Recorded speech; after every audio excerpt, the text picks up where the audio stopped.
Niscaya ia tidak akan mengurniakan walau sedirham sekalipun, meskipun ia berada dalam keutamaan Asy-Syafi'i radhiyallahu anhu umpamanya. Jadi, tidaklah boleh mengambil daripada mereka pada masa ini apa yang diketahui bahwa itu halal, karena membawa kepada pengertian-pengertian tersebut. Maka bagaimana pula apa yang diketahui bahwa itu haram atau diragukan padanya? Maka barang siapa memberanikan diri mengambil harta mereka dan menyerupakan dirinya dengan sahabat dan tabi'in, maka sesungguhnya ia telah mengkiaskan malaikat dengan tukang besi. Maka pada mengambil harta para sultan itu, memerlukan kepada bercampur gaul dengan mereka, menjaga, berkhidmat kepada pekerja-pekerja mereka, menanggung penghinaan dari mereka, memuji dan pulang pergi ke pintu-pintu mereka. Dan semua itu adalah maksiat berdasarkan apa yang akan kami terangkan pada bab yang berikut. Jadi, telah jelaslah dari yang telah diterangkan itu tempat masuk harta mereka, apa yang halal dan yang tidak halal daripadanya. Maka jikalau tergambarlah bahwa orang mengambil daripadanya apa yang halal, sekedar yang mustahak, dan ia duduk di rumahnya, di mana barang itu dibawa kepadanya, tidak memerlukan padanya kepada mencari yang bekerja dan pengkhidmatannya, tidak kepada pujian dan pernyataan bersih mereka dari kesalahan, dan tidak kepada memberi pertolongan kepada mereka, maka tidaklah haram mengambil, tetapi dimakruhkan karena pengertian-pengertian yang akan kami peringatkan padanya pada bab yang berikut ini. Perhatian kedua dari bab ini mengenai kadar yang diambil dan sifat dari yang mengambil. Kita umpamakan harta itu dari harta kepentingan umum, seperti 4/5 dari fai' dan harta warisan. Maka yang selain dari yang tersebut, dari apa yang telah tertentu orang yang berhak padanya. Kalau ada ia dari wakaf atau zakat atau 1/5 fai' atau 1/5 ganimah, dan apa yang ada dari milik sultan, dari yang dihidupkannya atau yang dibelinya. Maka bagi sultan itu memberi apa yang dikehendakinya kepada siapa yang dikehendakinya. Sesungguhnya yang diperhatikan ialah tentang harta yang hilang pemiliknya dan harta kepentingan umum. Maka tiada boleh diserahkan kecuali kepada orang yang ada padanya kepentingan umum atau orang yang berhajat kepada barang itu, di mana ia lemah dari berusaha. Adapun orang kaya yang tak ada kepentingan umum padanya, maka tidak dibolehkan menyerahkan harta baitul mal kepadanya. Inilah yang benar, walaupun para ulama berbeda pendapat padanya. Dan pada ucapan Umar radhiyallahu anhu yang telah disebutkan dahulu, ada yang menunjukkan bahwa bagi masing-masing muslim berhak pada baitul mal karena dia muslim yang membanyakan kumpulan Islam. Tetapi dalam pada itu, tidaklah harta itu dibagikan kepada kaum muslimi seluruhnya, tetapi kepada orang-orang yang ditentukan dengan beberapa sifat. Maka apabila telah tetap, lalu tiap-tiap orang yang mengurus sesuatu pekerjaan yang dikerjakannya, yang menjalar kepentingannya kepada kaum muslimin, dan kalau ia mengerjakan sesuatu usaha, niscaya ia tidak dapat mengerjakan pekerjaan tersebut, maka ia berhak yang mencukupi pada baitul mal. Dan termasuk dalam golongan orang tadi para ulama semuanya, para ahli ilmu, yakni ilmu-ilmu yang ada hubungannya dengan kepentingan agama, yaitu ilmu fiqh, hadits, tafsir, dan qiraah, pembacaan Al-Quran, sehingga masuk ke dalamnya guru-guru, para pengajar ilmu-ilmu tadi, dan orang-orang yang bertugas azan, dan para penuntut ilmu-ilmu tadi juga termasuk ke dalamnya, karena mereka, jikalau tidak mencukupi perbelanjaannya, niscaya tidak mungkin belajar, dan termasuk ke dalamnya para pekerja, yaitu mereka yang berhubungan kepentingan dunia dengan pekerjaan mereka, yaitu tentara yang digaji, yang menjaga kerajaan, negara, dengan pedang dari serangan musuh, orang-orang yang memberontak dan musuh-musuh Islam. Dan termasuk ke dalamnya juru-juru tulis penghitung-penghitung harta negara, wakil-wakil dari pemerintah dan semua orang yang diperlukan tenaganya untuk menyusun kantor cukai. yakni para pekerja pada segala harta halal, tidak pada harta haram. Maka harta tersebut adalah untuk kepentingan umum, dan kepentingan itu ada kalanya menyangkut dengan agama atau dengan dunia. Maka dengan ulama terjaga agama, dan dengan tentara terjaga dunia. Agama dan kerajaan, pemerintahan itu adalah dua anak kembar, tidak mencukupi yang satu tanpa yang lain. Dan dokter, walaupun tiada hubungan dengan pengetahuannya urusan keagamaan, tetapi berhubungan dengan dia kesehatan badan, dan agama adalah mengikuti badan itu, maka bolehlah untuknya dan untuk orang yang menjalankan seperti perjalanannya dalam lapangan ilmu pengetahuan yang diperlukan pada kepentingan tubuh atau kepentingan negeri, mengambil pemberian dari harta-harta tersebut, supaya mereka dapat menyerahkan dirinya untuk pengobatan kaum muslimin, yakni orang-orang yang diobati dari mereka tanpa ongkos. Dan tidaklah disyaratkan keperluan bagi mereka, tetapi boleh diberikan, biarpun mereka itu kaya. Karena Khulafa Rasyidin memberikan kepada orang muhajirin dan ansar, dan mereka tidak mengetahui dengan keperluannya, dan tidak pula ditentukan dengan suatu kadar, tetapi terserah kepada ijtihad pertimbangan imam penguasa. Ia boleh meluaskan dan mengayakan dan boleh mencukupkan sekedar mencukupi, menurut yang dikehendaki keadaan dan kesanggupan harta. Al-Hasan radhiyallahu anhu telah mengambil dari Muawiyah sekaligus sebanyak 400.000 dirham. Dan Umar radhiyallahu anhu memberikan untuk suatu golongan jamaah sebanyak 12.000 dirham dalam setahun. Dan Aisyah membenarkan berita tadi tentang pemberian Umar radhiyallahu anhu.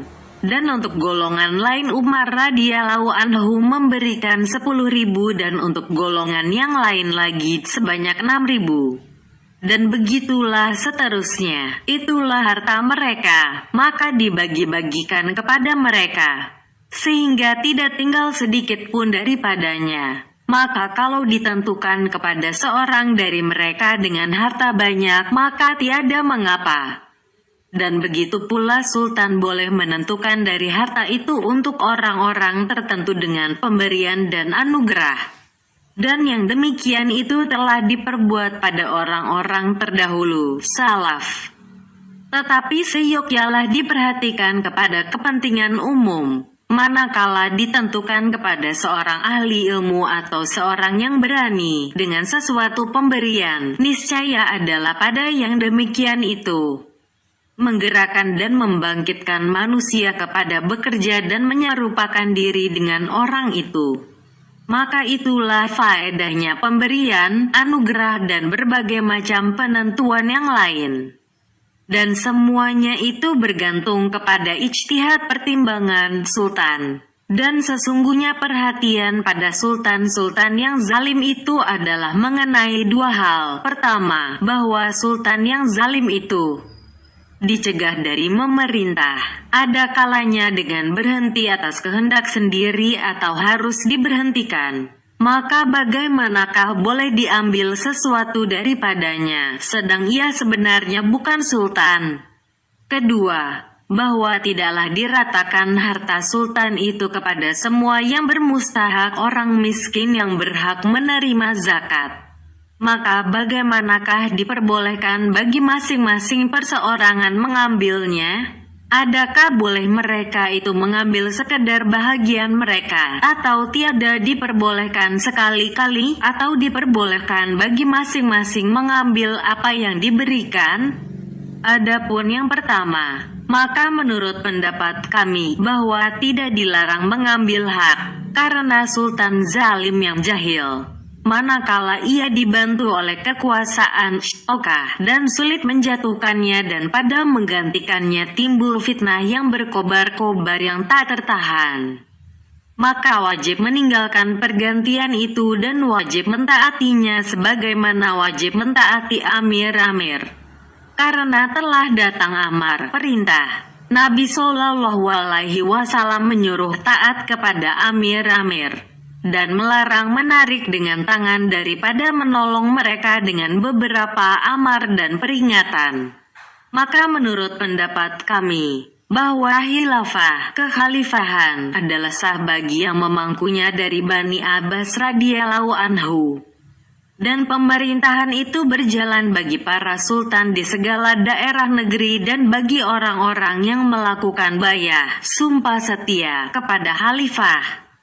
Dan telah kami terangkan dalam kitab Al-Mustadhari yang dipetik dari kitab Kasiful Asrar Wahatkul Astar karangan Al-Katli Abi Tayyib, untuk menolak bermacam-macam aliran dari golongan Rafidlah kebatinan, golongan yang menolak pemerintahan khilafah apa yang menunjukkan kepada cara kemuslihatan padanya. Kesimpulan kata bahwa kita menjaga sifat-sifat dan syarat-syarat mengenai sultan-sultan karena memperhatikan kepada adanya kemuslihatan yang bertambah-tambah. Dan kalau kita putuskan dengan batalnya segala pemerintahan wilayah sekarang, maka dengan sendirinya terus batallah segala kemuslihatan itu. Maka bagaimanakah hilangnya modal pada mencari keuntungan? Tetapi wilayah itu sekarang tidak diikuti kecuali oleh kekuasaan. Maka barang siapa dilakukan bayah, sumpah setia kepadanya oleh yang mempunyai kekuasaan, maka dia itu adalah khalifah. Dan barang siapa bertangan besi dengan okahnya dan ia taat kepada khalifah pada pokok pidato jabatannya dan jalan yang lurus yang ditempuhnya, maka dia itu adalah sultan yang berjalan hukum dan ketetapannya ke seluruh negeri sebagai wilayah yang berjalan segala hukum ketetapannya. Dan untuk pembuktian ini telah kami terangkan dahulu pada hukum keimaman dari kitab Al-Itisad fil Itikad keyakinan. Kesederhanaan tentang itikad keyakinan, maka tidaklah memerlukan lagi untuk kami memperpanjangkannya sekarang. Adapun kesulitan lain yaitu bahwa sultan apabila tidak meratakan pemberian kepada semua yang mustahak orang miskin yang patut menerima zakat, maka bolehkah bagi seseorang mengambil daripadanya? Ini adalah termasuk hal yang diperselisihkan di antara para ulama kepada 4 tingkat. Setengah mereka bersangatan benar dan mengatakan, semua apa yang diambil sultan, maka kaum muslimin semuanya berkongsi padanya. Dan sultan itu tidak mengetahui bahagiannya dari barang itu. Sedang 1/6 dirham atau sebiji, maka hendaklah ia meninggalkan semuanya. Dan berkata segolongan dari ulama, sultan itu boleh mengambil sekedar makanan sehari saja. Maka kadar itu adalah ia berhak karena perlunya atas kaum muslimin. Dan berkata segolongan yang lain, bagi sultan itu makanan setahun. Kalau diambilnya yang mencukupi untuk tiap-tiap hari itu adalah sukar dan sultan itu mempunyai hak pada harta tersebut. Maka bagaimanakah ia meninggalkannya? Berkata golongan lain, bahwa sultan itu mengambil apa yang diserahkannya, dan yang teraniaya ialah yang selebihnya. Dan ini ialah kias, menggabungkan, menyamakan, artinya menetapkan suatu hukum, suatu perkara yang baru yang belum ada pada masa sebelumnya namun memiliki kesamaan adalah sebab manfaat, bahaya dan berbagai aspek dengan perkara terdahulu sehingga dihukumi sama. Karena harta itu tiadalah berkongsi di antara kaum muslimin. Seperti ganimah, rampasan perang, di antara orang-orang yang merampasnya. Dan tidak seperti harta warisan di antara para ahli waris. Karena harta itu adalah milik mereka. Dan ini Jikalau tidak bersesuaian pembahagiannya sehingga mereka itu meninggal, niscaya tiada wajib dibagi-bagikan kepada para ahli waris mereka menurut hukum pusaka. Tetapi hak tersebut adalah tiada tertentukan dan hanya tertentu dengan digenggam, dipegang. Tetapi dia adalah seperti sedekah, zakat. Manakala telah diberikan kepada fakir miskin akan bahagian mereka dari zakat itu, niscaya jatuhlah menjadi milik mereka. Dan tidaklah tercegah dengan kezaliman si pemilik akan golongan-golongan yang lain yang berhak menerima zakat, dengan dilarang hak mereka ini apabila tidak diserahkan kepadanya semua harta, tetapi diserahkan kepadanya dari harta. Akan apa, jikalau diserahkan kepadanya dengan jalan mengutamakan dan melebihkan, serta meratakan bagi yang lain-lain, niscaya bolehlah baginya mengambilkannya. Dan pelebihan itu boleh pada pemberian. Abu Bakar radhiyallahu anhu menyamakan dalam pemberian, lalu ditinjau kembali oleh Umar radhiyallahu anhu, seraya berkata, sesungguhnya kelebihan mereka pada sisi Allah dan sesungguhnya dunia itu tempat menyampaikan hajat. Dan Umar radhiyallahu anhu melebihkan pemberian pada zamannya. Lalu beliau memberikan kepada Aisyah 12.000, kepada Zainab 10.000 dan kepada Juwairiyah 6.000 dan begitu pula kepada Safiyah. Dan diputuskan oleh Umar untuk Ali radhiyallahu anhu jumlah tertentu. Dan juga diputuskan oleh Utsman radhiyallahu anhu dari daerah Hasawat 5 peta kebun dan ditentukan oleh Utsman radhiyallahu anhu kepada Ali radhiyallahu anhu kebun-kebun itu. Dan Ali menerimanya dan tidak menantangnya. Dan semuanya itu adalah dibolehkan pada tempat ijtihad mengeluarkan pendapat, pertimbangan. Dan termasuk sebahagian dari ijtihad mengeluarkan pendapat, pertimbangan, yang aku katakan, bahwa tiap-tiap yang berijtihad itu betul. Yaitu tiap-tiap masalah yang tak ada nas dalil tegas tentang diri masalah itu dan tidak pada masalah yang mendekatinya. Maka adalah masalah itu dalam pengertiannya dengan kias yang nyata. Seperti masalah tersebut dan masalah siksaan orang yang meminum yang memabukkan, maka mereka itu disiksa dengan 40 kali pukul dan 80 kali pukul. Dan semuanya adalah sunnah dan benar. Dan masing-masing dari Abu Bakar radhiyallahu anhu dan Umar radhiyallahu anhu itu adalah betul dengan sepakat para sahabat radhiyallahu anhu.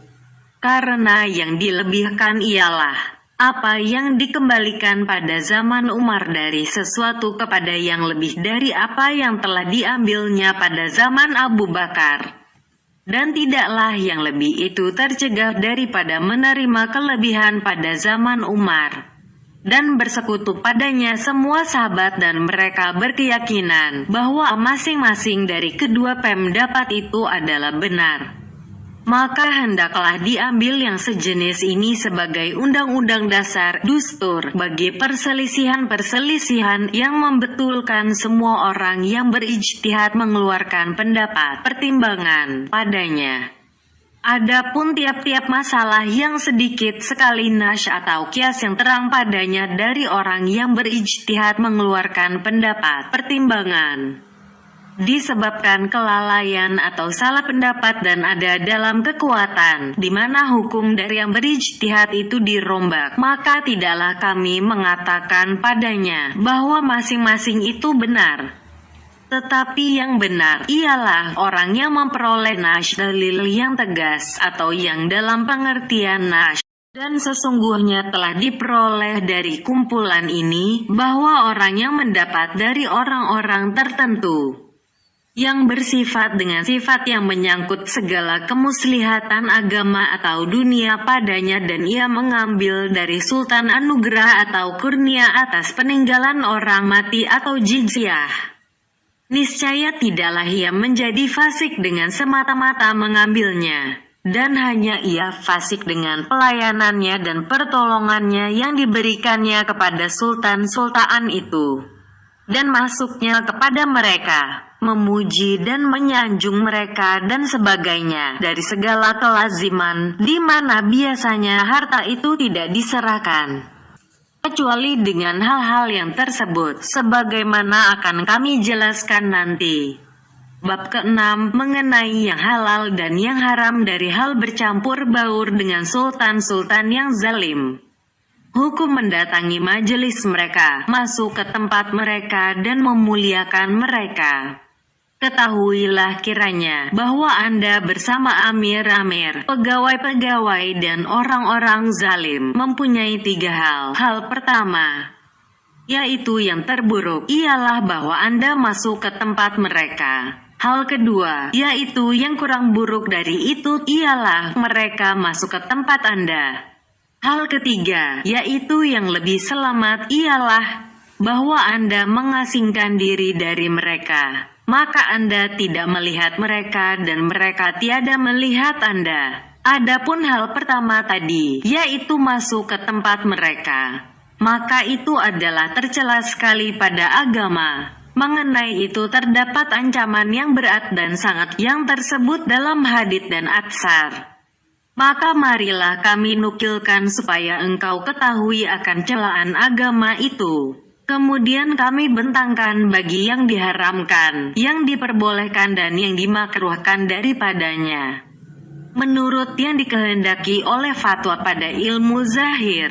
Adapun hadits, yaitu tatkala Rasulullah Shallallahu Alaihi Wasallam menyifatkan amir-amir yang zalim, lalu beliau bersabda, maka barang siapa mencampakkan mereka, niscaya terlepaslah ia, dan barang siapa mengasingkan diri dari mereka, niscaya selamatlah ia atau hampir ia akan selamat. Dan barang siapa terperosok bersama mereka dalam keduniaan, maka ia termasuk sebagian dari mereka. Dan yang demikian itu adalah karena orang yang mengasing diri dari amir-amir itu, niscaya ia selamat dari kedosaan mereka, tetapi tidak selamat dari azab yang meratai dia bersama mereka kalau ia mengambil tempat bersama mereka, karena ditinggalkannya mencampakkan dan mencabutkan diri. Nabi Shallallahu Alaihi Wasallam bersabda, akan ada sesudahku amir-amir yang berdusta dan zalim. Maka barang siapa membenarkan mereka dengan kedustaannya dan menolong mereka di atas kezalimannya, maka tidaklah ia daripadaku dan tidaklah aku daripadanya.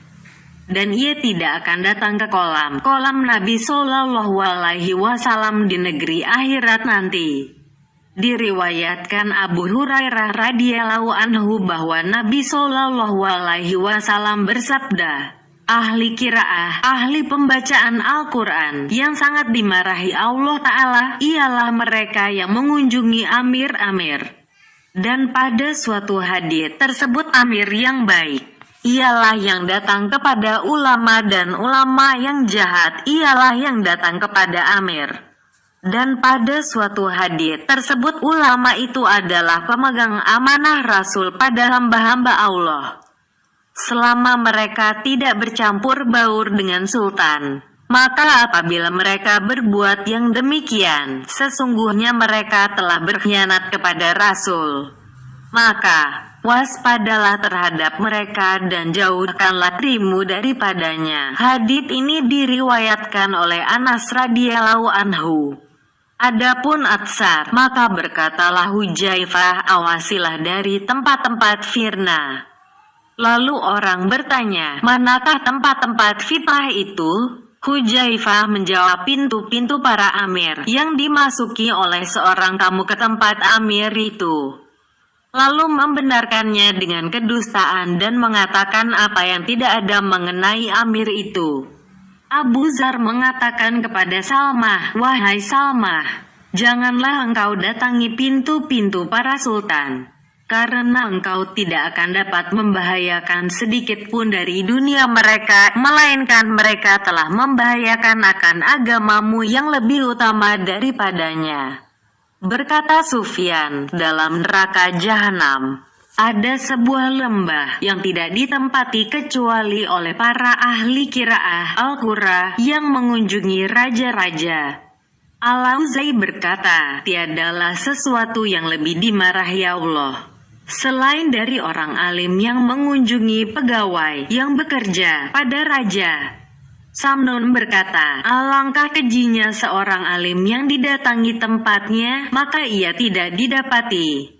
Lalu ditanyakan, maka orang menjawab dia pada Amir, aku mendengar ada orang mengatakan, apabila kamu melihat orang alim yang mencintai dunia, maka curigailah dia terhadap agamamu. Sehingga aku cobakan yang demikian. Karena tiadalah sekali-kali aku masuk ke tempat sultan, melainkan aku perhitungkan diriku setelah keluar, lalu aku melihat pada diri itu akan bekas perbuatan. Bersama apa yang aku menampak pada mereka dari kekasaran dan pertentangan dengan hawa nafsu mereka. Abadah bin Samit berkata, kecintaan ahli qiraah yang kuat beribadah kepada Amir-Amir adalah nifak, sifat orang munafik, dan kecintaannya kepada orang-orang kaya adalah ria. Abu Dzar berkata, barang siapa membanyakan harta segolongan orang, maka dia adalah setengah dari mereka. Artinya, barang siapa membanyakan harta orang-orang zalim. Ibnu Mas'ud radhiyallahu anhu berkata, sesungguhnya seorang laki-laki yang memasuki tempat sultan dan bersama orang itu agamanya. Lalu ia keluar dan tak ada agamanya baginya lagi. Lalu orang menanyakan kepadanya, mengapa? Ibnu Mas'ud menjawab, karena ia akan mencari kerelaan sultan itu dengan kemarahan Allah. Umar bin Abdul Aziz memperkerjakan seorang laki-laki, lalu orang mengatakan kepadanya bahwa laki-laki itu adalah pegawai Al-Hajjaj. Maka diberhentikannya. Lalu laki-laki itu berkata, sesungguhnya aku bekerja untuk Al-Hajjaj adalah sedikit sekali. Maka Umar menjawab, mencukupilah engkau menyertainya sehari atau setengah hari karena keburukan dan kejahatan. Al-Fudail berkata, tiada bertambahlah seseorang dekatnya dengan seorang sultan, melainkan ia bertambah jauh daripada Allah. Adalah Sa'id bin Al-Musayyab berniaga minyak dan mengatakan, sesungguhnya pada minyak ini memperoleh kecukupan daripada mendekati sultan-sultan itu.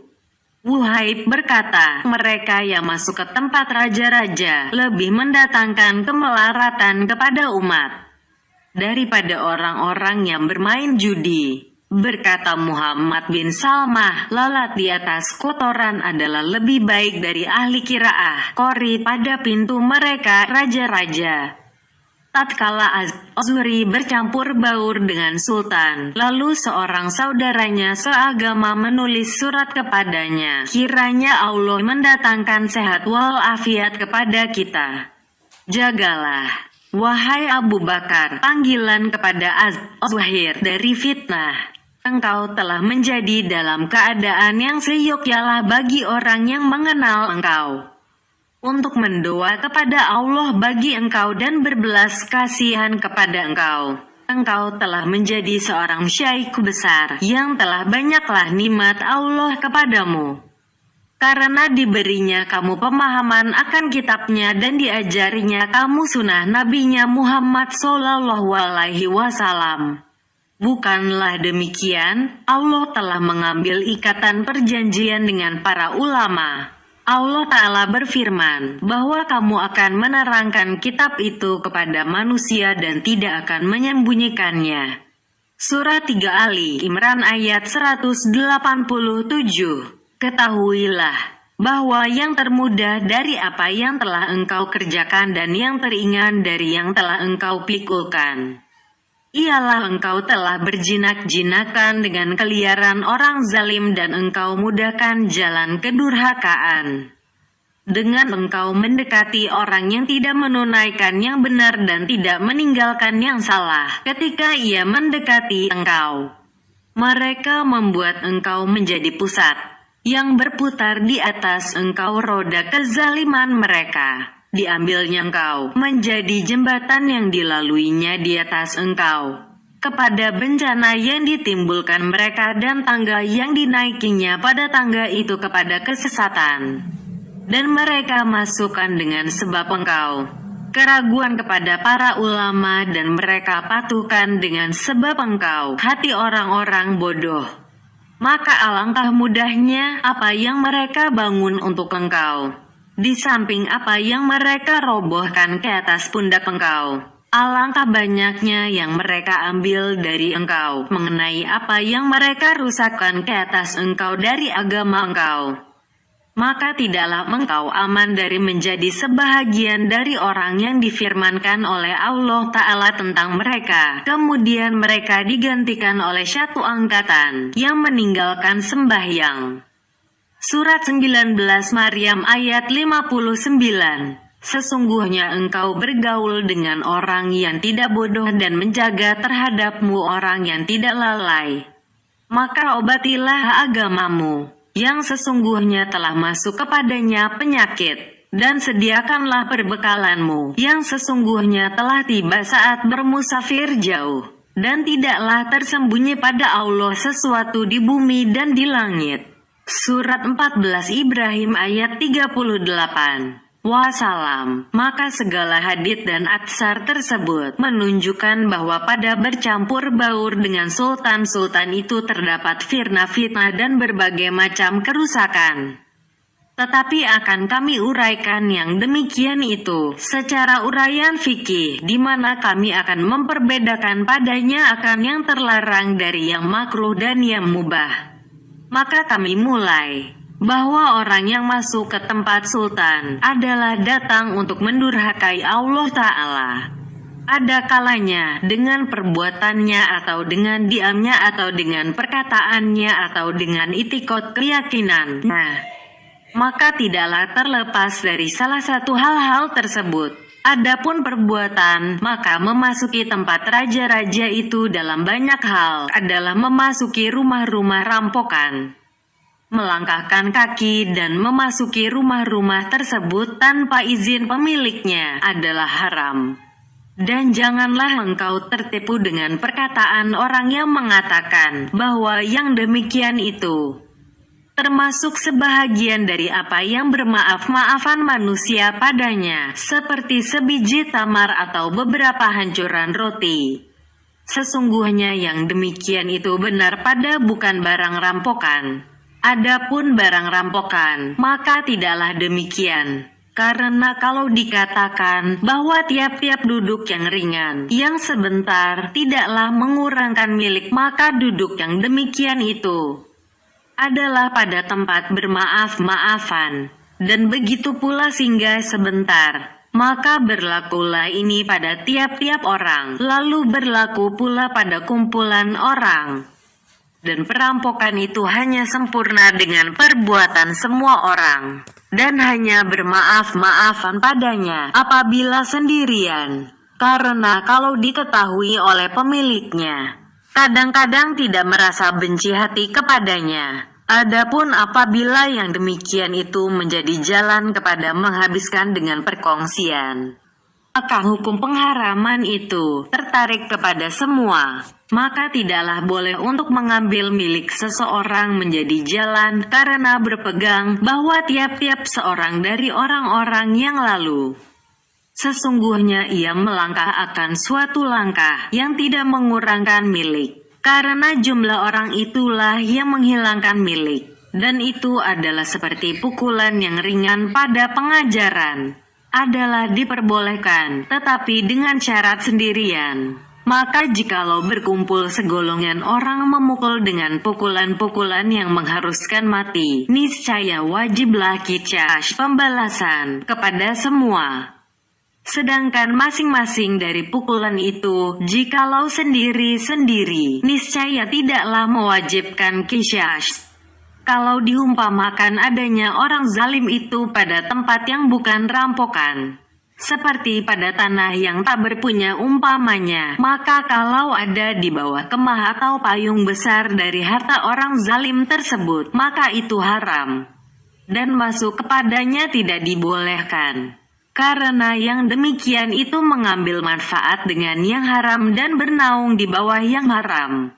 Kalau diumpamakan semuanya itu halal, maka tidaklah maksiat dengan masuk ke dalamnya dari segi masuk itu. Dan tidaklah maksiat dengan ucapannya, Assalamualaikum. Tetapi, jikalau ia sujud atau ruku, atau ia berdiri tegak dalam salamnya dan pelayanannya, niscaya adalah ia memuliakan orang zalim disebabkan pemerintahannya yang menjadi alat kezalimannya. Dan merendahkan diri, tawadu kepada orang zalim adalah perbuatan maksiat. Tetapi orang yang tunduk merendahkan diri kepada orang kaya, yang tidak zalim karena kekayaannya, tidak karena sebab yang lain, yang menghendaki merendahkan diri itu, niscaya membawa kekurangan 2/3 agamanya. Maka bagaimana pula apabila tunduk merendahkan diri kepada orang zalim? Maka tidak diperbolehkan, selain dari semata-mata salam saja. Adapun mencium tangan dan membungkuk pada pelayanan, maka itu adalah maksiat. Kecuali ketika takut atau bagi imam yang adil atau bagi orang alim atau bagi orang yang berhak demikian. Disebabkan urusan keagamaan, Abu Ubaidah bin Al-Jarrah radhiyallahu anhu mencium tangan Ali radhiyallahu anhu tatkala berjumpa di negeri Syam. Ali radhiyallahu anhu tidak membantahnya. Sebahagian salaf bersangatan benar sehingga tidak mau menjawab salam orang-orang zalim dan berpaling muka dari mereka untuk menghinakan mereka. Dan dihitungnya yang demikian itu sebahagian dari mendekatkan diri kepada Allah Ta'ala yang sebaik-baiknya. Adapun berdiam diri daripada menjawab salam, maka mengenai ini mendapat perhatian. Karena menjawab salam adalah wajib, maka tiada seyogyanya gugur kewajiban itu disebabkan kezaliman. Kalau orang yang masuk ke tempat orang zalim tersebut meninggalkan semua yang tadi dan menyingkatkan kepada salam saja, maka tidaklah ia terlepas dari duduk pada tikar mereka. Dan apabila kebanyakan hartanya haram, maka tidaklah boleh duduk pada tikar mereka itu. Ini adalah dari segi perbuatan. Adapun diam, maka orang yang masuk itu akan melihat pada tempat duduk mereka tikar sutera, bejana perak dan sutera yang dipakaikan pada mereka dan pada budak-budaknya dari barang-barang yang haram. Dan tiap-tiap orang yang melihat kejahatan dan berdiam diri dari kejahatan itu, maka dia itu bersekutu pada kejahatan tersebut. Bahkan ia akan mendengar dari percakapan mereka sesuatu yang keji, yang dusta, makian dan yang menyakitkan. Dan berdiam diri dari semua itu adalah haram. Bahkan ia akan melihat mereka memakai kain haram, memakan makanan haram dan segala yang dalam tangan mereka itu adalah haram. Dan berdiam diri terhadap yang demikian adalah tidak boleh. Maka wajiblah di atas orang yang masuk itu menyuruh dengan ma'ruf yang baik dan melarang dari yang munkar yang dilarang agama dengan lisannya kalau ia tidak mampu dengan perbuatannya. Kalau Anda menjawab bahwa ia takut terhadap dirinya, maka dia itu dimaafkan berdiam diri. Itu benar, tetapi ia tidaklah memerlukan untuk mendatangkan dirinya untuk mengerjakan apa yang tidak diperbolehkan, kecuali disebabkan ada halangan. Sesungguhnya kalau ia tidak masuk dan tidak menyaksikan kemungkaran-kemungkaran itu, niscaya tidaklah dihadapkan kepadanya tugas tadi. Sehingga gugurlah kewajiban itu disebabkan halangan tadi. Dan mengenai ini aku berkata, bahwa barang siapa mengetahui suatu kerusakan pada suatu tempat dan ia mengetahui bahwa ia tidak mampu menghilangkannya, maka tidaklah boleh ia datang ke tempat tersebut. Sehingga berlakulah perbuatan itu di hadapannya dan ia menyaksikannya dan berdiam diri. Tetapi seyogyanya menjaga diri daripada menyaksikannya. Adapun perkataan, yaitu Ia mendoa kepada orang zalim atau memujikannya atau membenarkannya apa yang dikatakannya dari yang batil, salah. Dengan perkataannya yang tegas atau dengan menggerakkan kepalanya atau dengan kegembiraan yang membayang pada wajahnya. Atau ia menampakkan kasih sayang, tunduk dan rindu untuk menjumpainya. Mengharap panjang umurnya dan tetap keduduknya. Maka yang demikian itu biasanya tidak menyingkat sekedar memberi salam saja, tetapi ia berkata-kata. Dan kata-kata itu tidaklah melampaui akan segala macam yang tersebut tadi. Adapun berdoa kepada orang zalim itu adalah tidak halal, selain dari mengucapkan, diperbaiki kiranya engkau oleh Allah atau diberi taufik kiranya engkau oleh Allah pada kebajikan atau dilanjutkan Allah kiranya umur engkau dalam mentaatinya atau yang semacam yang tersebut ini.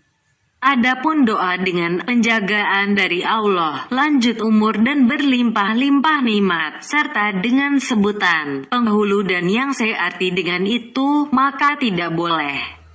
Nabi Shallallahu Alaihi Wasallam bersabda, barang siapa mendoa bagi orang zalim dengan kekekalan, maka sesungguhnya ia menyukai orang berbuat maksiat kepada Allah di buminya. Kalau doa itu melewati kepada pujian, lalu ia akan menyebutkan apa yang tak ada pada yang dipuji itu, maka adalah dia itu membohong, munafik dan memuliakan orang zalim. Dan ini adalah 3 perbuatan maksiat. Nabi Shallallahu Alaihi Wasallam bersabda, sesungguhnya Allah marah apabila dipujikan orang fasik. Dan pada hadits lain tersebut, barang siapa memuliakan orang fasik, maka sesungguhnya ia telah menolong meruntuhkan Islam. Kalau yang demikian itu melewati kepada membenarkan apa yang dikatakannya, membersihkan dan memujikan apa yang dikerjakannya, niscaya adalah yaitu berbuat maksiat dengan membenarkan dan memberi pertolongan. Karena membersihkan dan memujikan itu adalah menolong kepada kemaksiatan dan menggerakkan untuk gemar berbuat yang demikian. Sebagaimana mendustakan, mencela dan mengejikan itu adalah menghardik dari perbuatan itu dan melemahkan faktor-faktor yang membawa kepadanya. Dan menolong kepada perbuatan maksiat adalah maksiat. Walaupun dengan sepotong perkataan, sesungguhnya Sufyan Ats-Tsauri radhiyallahu anhu ditanyakan orang tentang orang zalim yang hampir binasa di padang Sahara, apakah diberikan air minum kepadanya? Lalu beliau menjawab, biarkan saja sampai ia mati karena yang demikian itu menolong kepadanya. Berkata ulama yang lain, diberikan ia minum sehingga kembali kepadanya jiwanya. Kemudian, ia ditinggalkan. Kalau melewati yang demikian sampai kepada melahirkan kasih sayang, rindu kepada menjumpainya dan panjang usianya, maka kalau dia itu membohong, niscaya maksiatlah ia dengan maksiat kebohongan dan kemunafikan. Dan kalau ia benar, niscaya maksiatlah ia dengan sukanya kekal orang zalim itu. Sedang sebenarnya hendaklah dimarahinya dan dikutukinya demi karena Allah. Maka memarahi orang karena Allah adalah wajib, dan mencintai dan merelai maksiat adalah menjadi orang yang maksiat. Barang siapa mencintai orang zalim, maka kalau dicintainya itu karena kezalimannya, maka ia itu maksiat karena kecintaannya. Dan kalau dicintainya karena sebab lain, maka dia itu maksiat dari segi bahwa ia tidak memarahinya, sedang ia wajib memarahinya. Dan kalau berkumpul pada seseorang kebajikan dan kejahatan, niscaya wajiblah ia dikasihi karena kebajikannya dan dimarahi karena kejahatannya. Dan akan datang pada kita persaudaraan dan orang-orang yang berkasih-kasihan pada jalan Allah, cara mengumpulkan antara marah dan sayang. Maka jikalau selamat dari yang demikian itu semua dan amat jauhlah dari yang demikian, maka tidaklah selamat dari kerusakan yang menjalar ke dalam hatinya. karena ia memandang kepada meluasnya dalam kenikmatan dan memandang ringan segala nikmat Allah kepadanya, dan adalah ia memperbuat larangan Rasulullah Shallallahu Alaihi Wasallam, di mana beliau bersabda, "Wahai para kaum muhajirin, janganlah kamu masuk kepada penduduk dunia, karena dunia itu membawa kemarahan bagi rezeki, dan ini serta apa yang padanya, dari mengikuti orang lain tentang masuk ke tempat orang zalim itu, dan dari memperbanyakkan harta orang-orang zalim dengan dirinya sendiri dan memandang baik orang-orang zalim itu. Jikalau ia termasuk orang yang memandang baik dengan yang demikian itu, dan semuanya yang demikian ada kalanya termasuk makruh atau terlarang."